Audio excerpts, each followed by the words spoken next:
Good morning, ladies and gentlemen, and this is James Ramos from At the Quarter Pole, and here's my analysis of the past races of the Cotillion and the Pennsylvania Derby, and also my review of the California Cup Crown at San Anita Park on the 28th of this month. And my analysis of the Cotillion is Torpedo Anna won, but she didn't win too convincingly. She looked a little haggard down the stretch. She won in hand by Brian Hernandez, just showing her the whip, and she only won by half a length. Maybe the trainer Peak just wanted just a little bit out of her. I was kind of suspect that if she runs this way during the Breeders' Cup Distaff, she's not going to win at all. The good thing about Torpedo Anna, she will be getting weight since she's a 3-year-old and she'll be running against older mares. So she'll get a weight break, and also she has the great ability of stalking. She doesn't need the lead. And if randomized and idiomatic hook up again like they did in the last race, that's going to be much better for that horse to win coming off the catbird seat. Raging Sea is a horse I like right now. The only problem I have with Raging Sea is that he had a perfect setup in that last race against randomized and idiomatic where they just went completely wild for over a mile, just blistering speed, and just Raging Sea just had one kick and he came flying from home, nailed the idiomatic by, what would say, a neck. But it was a perfect setup race. I'm not sure this horse is going to bounce his best figure that he ever showed, and not even sure he's going to transfer that same form from the New York into a California racetrack at Del Mar. Different composite of track, different kind of racing surface, so it is dirt, but it's always different from track to track. Right now, if I get a good price on Raging Sea, he might come in second exacta. I'm still looking at what the post positions and what's going to happen in that race. Randomized, you got to maybe give him a little bit of a break in that last race because he did the ground broke underneath of him, so he kind of bobbled. He came out, and he was forced to take the lead, which wasn't a good idea. Then Idiomatic came from the inside and pressured him all the way. So randomized to me in that last race gets a pass for hooking up for Idiomatic, and the second reason for break, the ground broke underneath him. If you look at the race, ladies and gentlemen, when he came in the gate, he got swallowed up, he stumbled at the gate, and he was forced to go up the front. So give him a pass on that. And that is my reflection on my analysis of what's going to happen for the Breeders' Cup distaff between Idiomatic, Randomized, and Torpedo Anna. Now my analysis of the Pennsylvania Derby. Pennsylvania Derby was won by Caesar Gray, and guess what? He stole that race. They went 23-4. Then he stole the half at 49-4. A plus to guess who? The jockey. Umar Torres gets an A plus for stealing that race. Because after that half mile pull at 49 and change, game over. Stronghold ran a really good race for being on the shelf for a while. He was hung out 5 wide for most of the way. Coming down the stretch, he was trying to pump him. Just looked a little tired down the end. He couldn't pressure and couldn't cut into that 49 and flat race. So he didn't have any pace run. And considering that was his first race after a layoff, watch out. They're aiming this horse for the Breeders' Cup Mile. I would say that's a smart move. It's a mile. He doesn't have to really force this horse too much. Now the Breeders' Cup Mile is almost as a prep race for next year's Breeders' Cup Classic.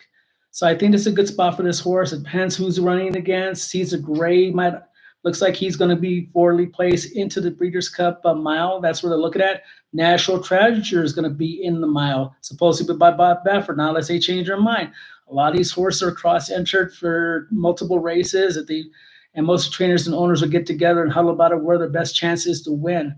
I like National Treasure in the mile. And speaking of National Treasure, he'll be in, guess what? The California Crown Stakes at a mile and 1/8 at San Anita Park on the 28th of September this Saturday. And what a race. It may be 7 horses, but 7 very good horses. Newgate's in the race. Muth is in the race. And Subsandador is in the race. Senor Buscador is in the race. And they're all really good horses. There's 4 of them that are G1 horses.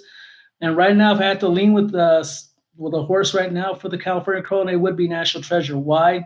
He looked so bad again in the Whitney. He never showed up. Bob Baffert's his honors on the line right now. His horses have not showed up in the big races. He's at his home track, and he's been just not doing well of late, especially this summer. We're in the fall now. Seasons change, different techniques change. You finally get a feel of what your horse wants and does not want to do. National Treasure could get a mile and 1/8. There's no problem with that. A mile and 1/4 could be a problem. And I see that this horse has to show a marked improvement. That's why he's my number one pick. Muth doesn't have to show a lot. He won the Shared Belief with a 96 figure, and he didn't beat a lot, but this is the acid test for Muth. And I don't see Bob Baffert having both of his top guns killing each other out before the Breeders' Cup, which is the last race before the Breeders' Cup. Let's put it that way, folks. There's only a little over a month, and all these horses, the next race will be the Breeders' Cup, wherever they enter the horse. I don't see Bob Baffert killing both of their horses, pardon the phrase, but I don't think he's going to use both of them hard. I see National Treasure wanting a lead. He could settle, and I was Baffert. I would say move, go to the front, have National Treasure sit in the catbird seat, second or third out, 4 lengths off the front end, and just make my move gradually. Both these horses do not need to win this race, folks. I mean, it's a prep.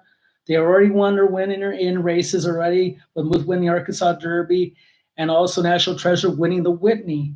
So I just look, it's going to be a Bob Baffert day. The horse that you also have to look at to see how well he runs it that day, ladies and gentlemen, will be Senior Buscador. Ran a great prep race, 7/8 of a mile at the Pat O'Brien at Del Mar. He did what the basically trainer wanted to do. Needed a prep, came around home, lost by about 6 lengths to 5.5 lengths.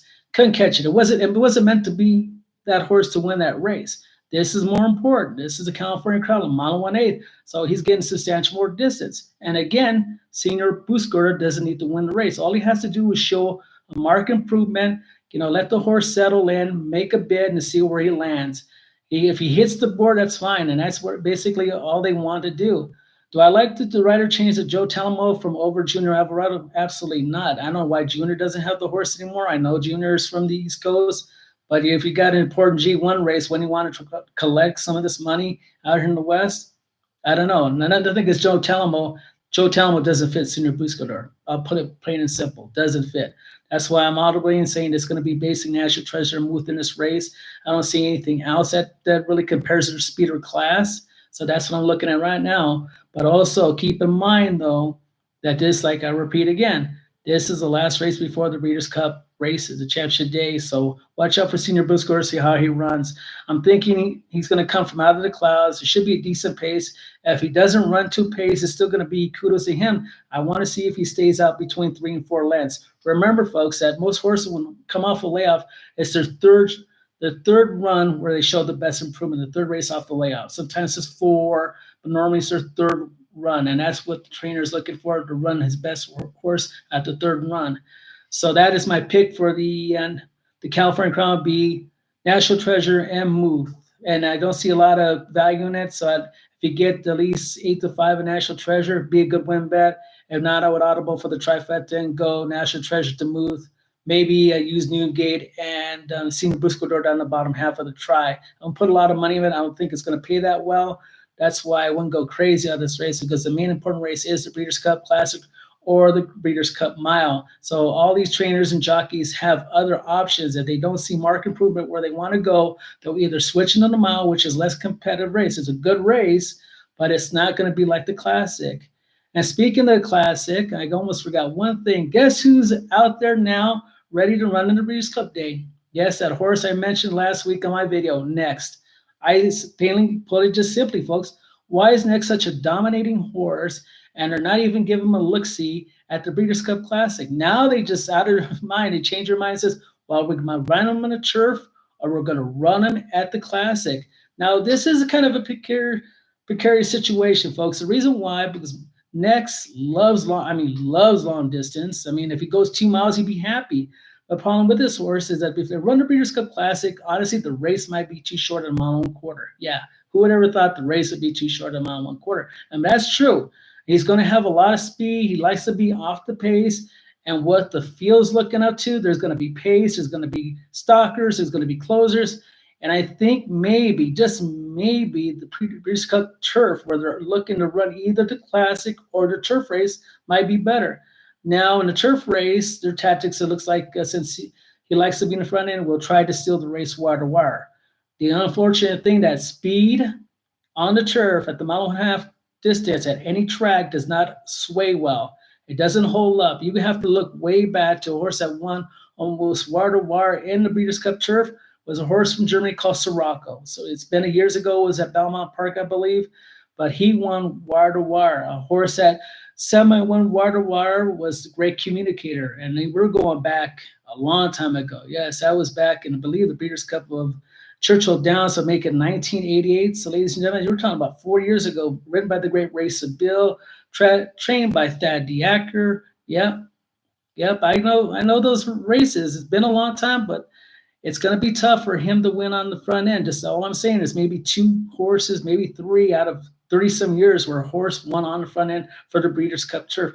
But hooray, I get to see next in the Breeders' Cup, which he deserves immensely. I like this horse. He just even if he runs and does well and doesn't win, I still be happy for this horse. And the connections. I thank the connections, considering the Breeders' Cup Classic or the Turf, to see such a splendid animal run. And that's all I have today this afternoon, ladies and gentlemen. This is James Ramos from At the Quarter Pole, where winning and history run neck and neck. Have a good afternoon, folks.